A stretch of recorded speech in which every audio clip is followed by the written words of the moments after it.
What happens when Prince Charming or the past lets go of his false identity and begins committing crimes and atrocities as if it were the most common thing in the world? Instead, it could be fraud, pedophilia, assault, theft, cheating, or even treason. Find out why many genuinely despise Prince Andrew by watching this video through to the end. Prince Andrew was born into a palace with gold walls protecting him from harm. The carefully cultivated image surrounding him has crumbled at the age of 65, and the man who was previously cultivated to be the monarchy's attractive soldier now stands as its most disgraceful burden. Without explicitly stating it, he has acknowledged that the world was correct all along. The scandals that followed him since he was a young man were warnings that the palace disregarded rather than fabrications or hateful people going insane.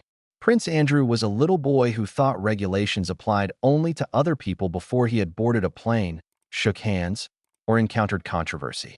It becomes evident that he did not turn harsh at the age of 65, when the world finally forces his realities into the open. He grew up in a dark shadow where he was free to mock, provoke, and control others without repercussions. Windsor Castle is the source of one of the first stories that makes everything uneasy. Biographer Ingrid Seward claims that when Andrew was around 5 years old, he ventured into the stable yard where grooms and guards were working in silence. He made fun of the inflexible posture of the sentries on duty. He gave the dogs a kick. He swung sticks at the legs of the whore. He disobeyed the stable staff orders to stop. He was eventually forcibly removed by 2 grooms who were tired of his provocations. They then flung him into a pile of manure and shoveled dung over him. Yes, humiliation, but no one followed through on the lesson about boundaries. This strong child was not forced to adapt, but that was just the start. Another time, young Andrew made fun of a footman so badly that the footman, in violation of all protocol, retaliated. He hit Andrew and blacked out his eye. Stunned and bleeding, the prince lay sprawled on the ground. His caregiver was furious. The footman, anticipating punishment, offered to step down. The queen declined. Andrew has earned it, she thought. The footman did not leave. A dangerous lesson was imparted to the toddler who could be hit and still be protected. You have power when you provoke people. Your advantage in withstanding their strikes. These initial occurrences weren't isolated mischievous acts. They read like foretelling sketches of Andrew's actions in front of the world. The man who insisted on exact curtain drawing was the same youngster who made fun of guards at 5. Staff members who are afraid of small slip-ups are stuffed bears. The adult who was damaged by words, press releases, and denials was the youngster whose face was beaten by a footman. Andrew was already developing a very different reputation in the early 1980s, when Princess Diana enthralled the world with her beauty and purity. He was supposed to be the public's favorite bachelor prince, the charming youngest son, and a handsome man in uniform. Rather, he was perceived as spoilt, conceited, and frighteningly immature within the imperial walls. He was described by household personnel as being cruelly demanding and giving them orders with the entitlement of a man who had a god complex and thought he was superior to everyone else. Former maid Charlotte Briggs described how Andrew once yelled at her for leaving a tiny opening in his curtains, making fun of her for an error that no one else would notice. This was not an isolated incident. It was standard procedure. Stuffed animals were arranged in perfect order throughout his bedrooms. He became irrationally angry if servants moved a teddy bear or did not arrange them in accordance with his exact map. It appeared strange to outsiders. It was abuse to those who worked with him. A 35-year-old man acting out like a 5-year-old. He was excused by his mother. Prince Philip, his father, referred to him as the spare, a man destined to come in second to Charles but exempt from the duties that the monarchy required. A darker aspect of Andrew's personality was nourished by that freedom. The public called him Randy Andy as he matured into manhood. Andrew enjoyed his status as a playboy, in contrast to his brothers, who were more circumspect when dealing with the media. He displayed his wealth, courted models and actresses, and presented himself as untouchable. The romantic tale swiftly came to an end when he married Sarah Ferguson in 1986. Scandal ruined their marriage, with Andrew continuing his own careless actions while Ferguson was caught in compromising circumstances. After their divorce, fresh allegations were sparked by their strange connection. Andrew was now viewed by the monarchy as an unpredictable liability rather than a trustworthy representative of the crown. The decay got worse throughout the 1990s. Andrew was using taxpayer money to travel the world when Britain was going through recessions and hardship. His lavish use of private jets and helicopters, which cost the taxpayer millions, earned him the moniker Air Miles Andy. His extravagant vacations, his misuse of his military position for benefits, and his spending patterns were all made public by newspapers. The public became increasingly irate, wondering why this individual, who carried out few worthwhile tasks, was spending money when regular families were struggling. He rejected the criticism because he thought he was immune due to his title. Nobody knew how far his conceit would ultimately pull him and the monarchy into the muck. Rumors became louder inside the palace. His fixation with status symbols was observed by the staff.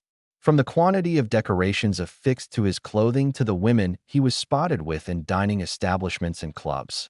Despite his inability to gain respect, he was yearning to be admired. Friends started labeling him naive, susceptible to flattery, and eager to hang out with anyone who made him feel important. Later on, this weakness would prove to be the decisive factor in his demise. After Andrew's career as a naval officer ended in the late 1990s, he began to look for relevance. In order to promote British commerce overseas, he was assigned as a trade ambassador. Rather, his role turned into yet another scandal. There were rumors that he had connections to corrupt businessmen and tyrants. According to leaked U.S. diplomatic cables, British officials who collaborated with him were embarrassed by his haughtiness, rudeness, and dismissiveness. By using his royal name to get access and favors, he had transformed the office into a venue for his personal networking. Once a symbol of military discipline, the prince now stood for corruption and avarice. Despite the constant mockery from the media, Andrew maintained his arrogant demeanor. The safeguarding of the monarchy was his only line of defense. Because she thought her son's honor was important, the queen protected him by paying off his bills and resolving his scandals. However, the personnel at Buckingham Palace had already come to the conclusion that the public was only beginning to suspect. In addition to being immature, Andrew posed a threat to the existence of the throne. His behavior was irresponsible, his circle of friends became more toxic, and his selfishness was unrelenting. If you find it absurd, you will gag when you learn that Jeffrey Epstein was introduced to him by Ghislaine Maxwell. Andrew just saw the opulence, the access to models and celebrities, the private jets, and the opulent residences. The price of that friendship was something he did not see, or did not choose to see. In elite circles, Epstein was already rumored for actions that ought to have sent any good guy running. Andrew, however, did not run. He took it in his arms. Status and greed had blinded him. Those who had put up with his rage, conceit, and entitlement understood why. This was how he had always been. Later, the image of Andrew with his arm around Virginia Juror's waist, a minor, and Maxwell grinning in the background would horrify the public. The world found it alarming. That was confirmation to the palace personnel. They were now exposing the guy they served in the most repulsive way possible. This man had yelled over curtains and stuffed animals, demanded compliance, and paraded through life without shame. It was only a teaser. You will now be aware of the specifics, details that hurt and disgust. I hope you're prepared. Even palace insiders started to doubt Andrew's future by the end of the 1990s since his reputation had deteriorated so severely. It should have been a new beginning after his 1996 divorce from Sarah Ferguson. Rather, it marked the beginning of yet another humiliating chapter. Images of Ferguson's financial advisor sucking her toes appeared in headlines just months later. Both of them were damaged by the incident, but the public was perplexed by Andrew's unwillingness to cut ties with her. After their divorce, he stayed with her intermittently for years, which fueled rumors that they were financially involved in ways they never fully disclosed. Andrew, meanwhile, immersed himself further in the way of life that gave him the moniker Randy Andy. His connections with socialites, models, and actresses were recorded on an almost weekly basis, but his actions appeared more and more desperate. He allegedly dated Caprice Board at one point, but their relationship ended due to mockery. The public was making fun of the once handsome prince, who was now middle-aged and still clinging to his boyish persona. Many hoped that he would be given distinction when the Queen named him Britain's special representative for international trade and investment in 2001. It issued him a license instead. Theoretically, he was supposed to help British businesses expand overseas. In reality, he used the position to build his own empire. He was surrounded by controversial businessmen, stayed in opulent hotels, and flew on private jets. There were rumors that he was making friends with Sif, the son of Muammar Gaddafi, and other autocrats, which made people wonder why a senior royal was hanging out with tyrants. In 2010, leaked U.S. diplomatic cables verified the statements made by officials for years. U.S. diplomats said Andrew was arrogant and impolite, almost being impolite while talking about anti-corruption efforts. He shocked American and British diplomats at a meal in Kyrgyzstan by lecturing them on how governments should disregard public opinion and raving about media. Andrew's conceit embarrassed them rather than demonstrating British ideals. But arrogance wasn't his worst weakness. He couldn't help but be flattering. Businessmen soon discovered that they could gain access to a British prince with a few compliments. Andrew became friends with Kazakh oligarchs and sold his house, Sunninghill Park, to one of them for €15 million, €3 million more than it was originally listed for. Suspicions that the sale was a clandestine favor rather than a legal transaction were confirmed when the residence was found to be unoccupied and decaying. He was continually being asked about money. What was the source of his wealth? And who was paying for his extravagant way of living? Ghislaine Maxwell intervened in this situation and introduced him to Jeffrey Epstein. Epstein seemed ideal to Andrew because he was well-off, well-connected, and could give him the glitzy lifestyle he so desperately desired. Epstein provided Andrew with the relevancy he had been without for years. All of a sudden, the prince who was dissolving into disdain was able to enter the millionaire, celebrity, and model circles of New York power. He made no inquiries concerning Epstein's history. Maybe he didn't give a damn. Even though Britain no longer treated him like royalty, what was important was that Epstein did. Andrew started going to Epstein's properties on a regular basis. He later flew on Epstein's private jet, according to flight logs. Witnesses remembered seeing him at Epstein's New York estate. Even after Epstein had been imprisoned for sexual offenses, he was photographed strolling alongside Epstein in Central Park. The fact that a senior royal would hang out with a convicted sexual offender shocked everyone. For Andrew, everything went according to plan.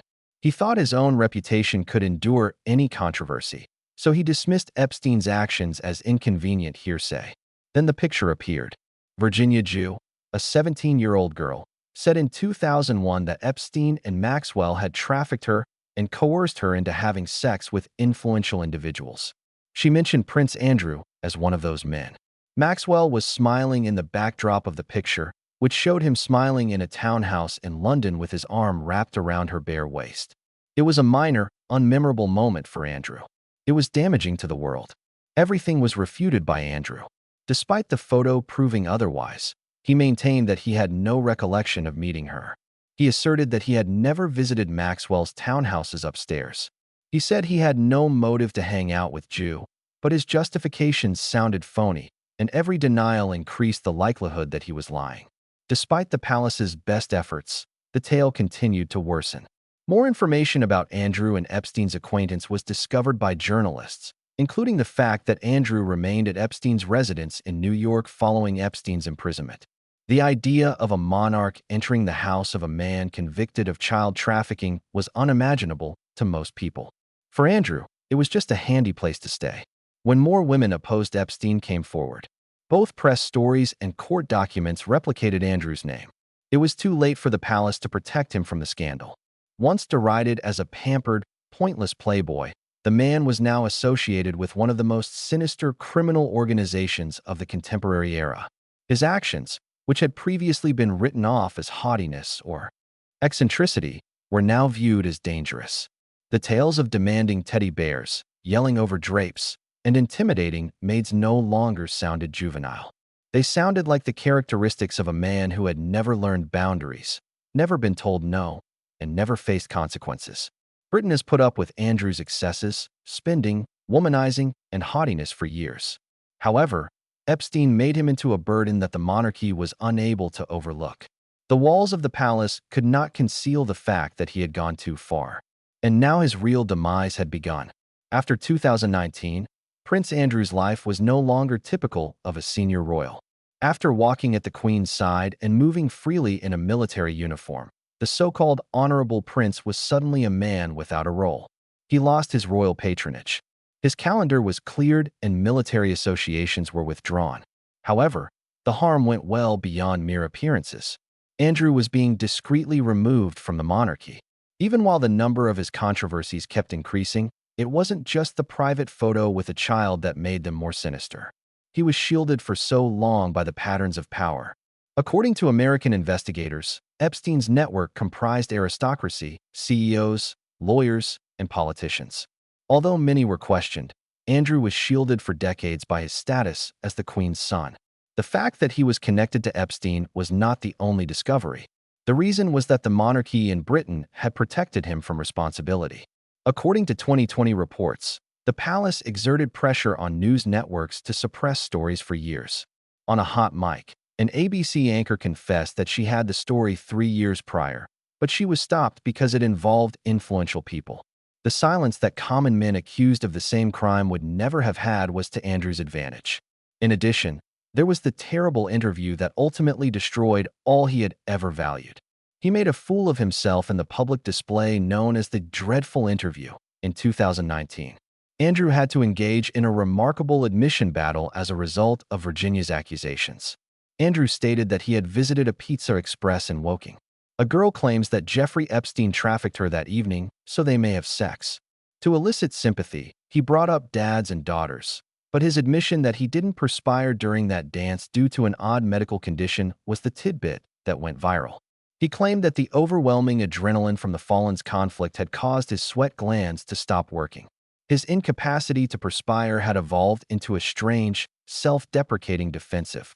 He gained notoriety as a man whose most remarkable public admission was a refusal rather than an admission of guilt. "I don't perspire." He wasn't silent as the accusations were rolling in. That same youngster, who thought the world was his playground, who kicked horses, who infuriated the guards, and who considered staff suffering to be a joke. For the first time, he understood what repercussions really meant.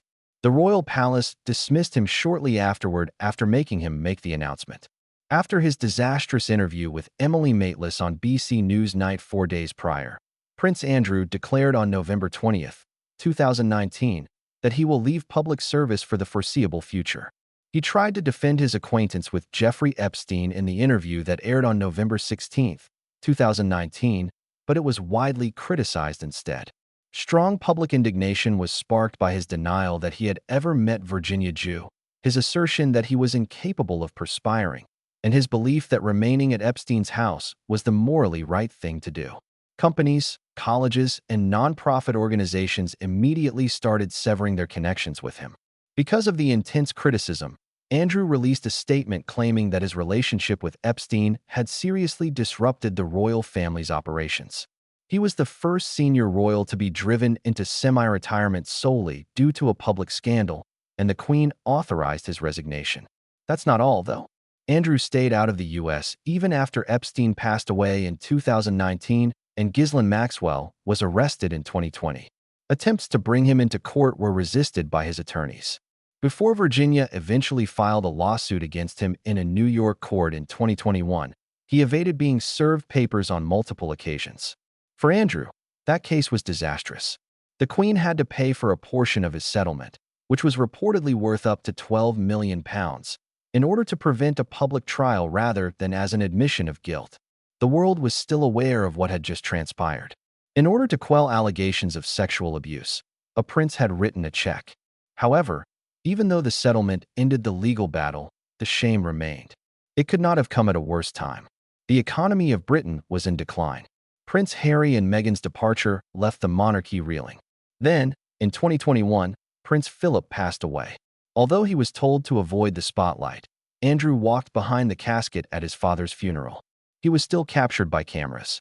He walked silently with his siblings, a shamed picture that contrasted with the man he used to be.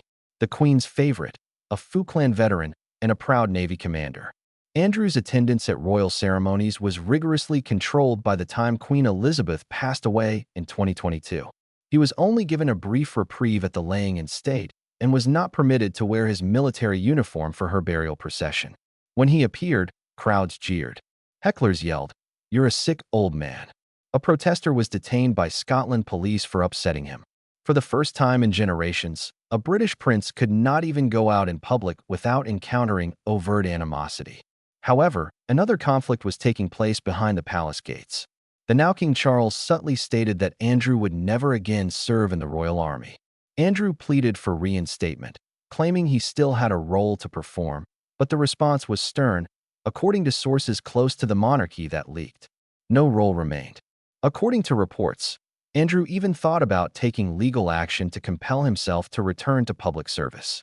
His desperation exposed his greatest fear, which was that he would be reduced to a discredited man without of identity in the absence of the palace. And he was done with this fresh accusation by 2024. Home Secretary Suella Braverman prohibited a Chinese businessman from entering the UK in March 2023 on the grounds of national security. The businessman was first identified in court documents as H6, but he was later identified as Yang Tonghua. H6 had developed an uncommon level of trust with Prince Andrew, according to judges on the Special Immigration Appeals Commission.